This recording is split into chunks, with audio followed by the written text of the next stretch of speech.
Language Day.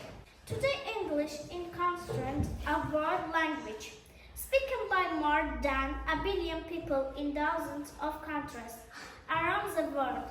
This is the language not only of the British, but also of the importance are the USA, Canada, Asia, New Zealand. English is the official language of several countries in Asia, in Africa. World English Language Day was first celebrated in the 2010. The organization Public Relations to Department made such celebration.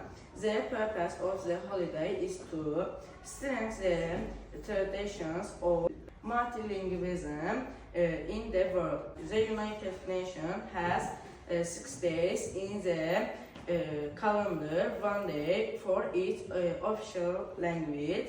The celebration English Language Day associated the birthday of the great English poet, writer, and the world's most famous playwright, William Shakespeare. Happy Day, English Language Day! Thanks our teacher Narmin for teaching English.